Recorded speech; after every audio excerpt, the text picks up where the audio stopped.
అధిక బరువు అనేక సమస్యలకు కారణం. సాహితీ యోగా ఆన్లైన్ క్లాసులో జాయిన్ అవ్వండి. ఏపీలో మెట్రో రైల్కి ప్రభుత్వం జీవం పోసింది. ఆంధ్రప్రదేశ్లో మెట్రో రైలు ఏర్పాటు చేయాలనేటువంటి ఆలోచన అటు విజయవాడ కేంద్రంగా అంటే అమరావతి కనెక్టివిటీ ఉండే విధంగా ఒక రూటు, మరోవైపు విశాఖలో మెట్రో రైలు, ఈ రెండింటిపైన కూడా చాలా రోజులుగా చర్చ జరుగుతుంది. కేంద్ర ప్రభుత్వ ప్రాజెక్టులుగా వీటిని టేకప్ చేయాలంటూ కేంద్ర ప్రభుత్వం దగ్గర పెండింగ్లో ఉన్నటువంటి క్లియరెన్స్ కోసం వెయిట్ చేస్తున్నటువంటి ప్రాజెక్టులు ఇవి రెండు కూడా. అయితే ఏపీలో కూడా మెట్రో రైల్ కార్పొరేషన్ అనేది ఏర్పాటైంది గతంలోనే 2014-19 మధ్యలోనే ఏర్పాటైంది. అయితే జగన్మోహన్ రెడ్డి ప్రభుత్వం ఇలాంటి ప్రాజెక్టులపైన ఎక్కడా కూడా ఆసక్తి చూపించలేదు కాబట్టి అవి నిద్రాణ వ్యవస్థలోకి వెళ్ళిపోయినాయి. ఇప్పుడు మళ్ళీ ఏపీ మెట్రో రైల్కి 2026-28 ఆర్థిక సంవత్సరానికి జోష్ తీసుకొచ్చే ప్రయత్నం ఆంధ్రప్రదేశ్ ప్రభుత్వం చేస్తుంది. మెట్రో రైల్ కార్పొరేషన్కి సంబంధించి ఈ ఇయర్ అంటే ఈ ఆర్థిక సంవత్సరంలో 4 క్వార్టర్లకి కలిపి 11 కోట్ల రూపాయల బడ్జెట్ని కేటాయిస్తూ ప్రత్యేకంగా జీవో రిలీజ్ చేసింది. ఒకసారి ఆ జీవో ఏంటో మనం చూద్దాం. ఇది రాష్ట్ర ప్రభుత్వం రిలీజ్ చేసినటువంటి జీవో బడ్జెట్ 26-27 దానిలో ఇచ్చినటువంటి ఎలకేషన్స్ని బట్టి release of an amount of 11 crores towards assistance to Andhra Pradesh metro rail corporation APMRCL administrative sanction. అంటే ఒక వ్యవస్థ నడవాలంటే అక్కడ ఉండేటువంటి అటెండర్స్ దగ్గర నుంచి ఆఫీసర్స్ వరకు జీతాలు ఇవ్వాల్సినటువంటి పరిస్థితి ఉంటుంది. బడ్జెట్లో ఈ అలొకేషన్స్ ఉంటేనే ఆ ప్రొసీజర్స్ జరగడానికి అవకాశం ఉంటుంది. మనకు చాలామంది రోజు కామెంట్లు పెడుతున్నారు, మెట్రో రైల్ ఏమైంది. అసలు మెట్రో రైల్ కార్పొరేషన్కి పైసా కూడా ఇవ్వని పరిస్థితి ఇప్పటివరకు ఉంది. కాబట్టి అడ్మినిస్ట్రేటివ్ ప్రొసీజర్లో దాన్ని ఎగ్జిస్టెన్స్లోకి తీసుకురావడానికి ప్రొసీజర్స్ అన్నీ కూడా గతంలో ఆగిపోయిన వాటిని మళ్ళీ రివైవ్ చేయడానికి ఎంత సమయం పట్టింది. సో కేంద్ర ప్రభుత్వం మెట్రో రైల్స్ నిర్మాణ బాధ్యతను కేంద్ర ప్రభుత్వం తీసుకుంటే కనుక, ఎందుకంటే అది PPP మోడల్లో చేయాలనేటువంటి ఆలోచన ఉంది. కేంద్రం షేరు, రాష్ట్రం షేరు, అలానే ప్రైవేటు భాగస్వామ్యం, ఇవి 3 రావాలి. సో ఇక్కడ రాష్ట్ర ప్రభుత్వం దీన్ని ఎగ్జిస్టెన్స్లోకి తీసుకొచ్చిన తర్వాత కేంద్ర ప్రభుత్వం వాళ్ళ వాటాను పెట్టేటువంటి అంశాలపైన DPR అప్రూవల్స్ కనుక జరిగితే ప్రైవేట్ పార్టీని సెలెక్ట్ చేసేటువంటి అవకాశం ఉంటుంది. అప్పుడు పనులు మొదలవుతాయి. ఎందుకంటే గతంలోనే వీటికి సంబంధించినటువంటి డిజైన్లన్నీ కూడా రెడీ అయిపోయినాయి. ఇప్పుడు కాదు, గతంలోనే. ఇది ఆంధ్రప్రదేశ్ మెట్రో రైల్ కార్పొరేషన్ లిమిటెడ్కి సంబంధించినటువంటి అఫీషియల్ వెబ్సైటు.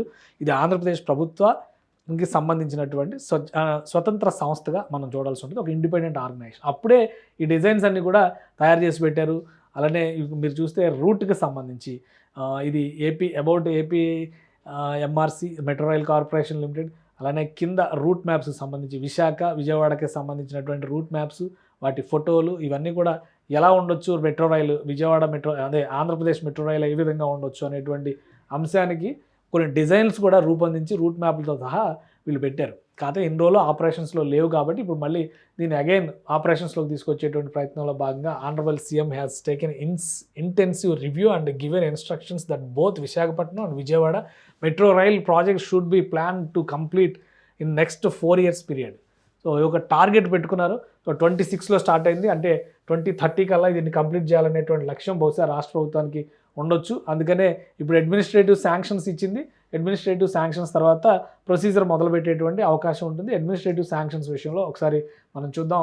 ఇది మెట్రో రైల్ కార్పొరేషన్ సంబంధించి అలొకేషన్ చేసినటువంటి బడ్జెట్స్ అనమాట. ఒకసారి ఈ డేటా కూడా మనం చూడొచ్చు. మొత్తం 11 కోట్లు ఇచ్చింది, 459 పేరుతో జీవో రిలీజ్ చేసింది. ఇది పట్టణాభివృద్ధి శాఖ పరిధిలోకి వస్తుందన్నమాట. ఉన్నటువంటి పనులను వేగవంతం చేయడం, కొత్త మార్గాలు, అలానే సాంకేతిక అంశాలపైన దృష్టి పెట్టడం, ఇది మొత్తానికి టాస్క్. దానికి ఇచ్చినటువంటి అలొకేషన్స్ చూస్తే కనుక towards employees salaries first quarter 1,05,00,000, second quarter 60,00,000, third quarter 60,00,000, fourth quarter 75,00,000, మొత్తం కలిపి 3 కోట్ల రూపాయలు శాంక్షన్. అంటే 11 కోట్ల శాంక్షన్లో 3 కోట్ల రూపాయలు శాలరీలకి వెళ్తుంది. అలానే టువర్డ్స్ అవుట్సోర్సింగ్ ఎంప్లాయీస్కి సంబంధించి 35,00,000, 40,00,000, 40,00,000, 25,00,000, 1 కోటి రూపాయలు అవుట్సోర్సింగ్ ఎంప్లాయీస్కి సంబంధించి టెక్నికల్ స్టడీస్ చాలా చేయాల్సి ఉంటుంది. వాటి అన్నిటి కోసం డబ్బులు కేటాయించాలి కాబట్టి డిఫరెంట్ హెడ్స్ కింద కనుక ఎలొకేషన్స్ ఉంటే రేపు పొద్దున వాళ్ళు అపాయింట్మెంట్ చేయడానికి, ఖర్చు పెట్టడానికి, సర్వీసెస్ తీసుకోవడానికి అవకాశం ఉంది. అందుకనే ఇంత డీటెయిల్డ్గా జీవో ఇచ్చింది.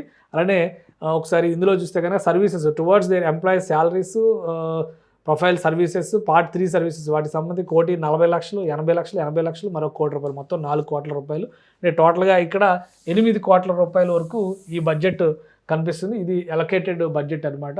అలానే మిగతా సర్వీసెస్ చూస్తే కనుక DH380 other grants in AIDS for to institutions, దానికి సంబంధించి 70,00,000, 40,00,000, 40,00,000, 50,00,000, మొత్తం 2 కోట్లు దానికి ఇచ్చారు.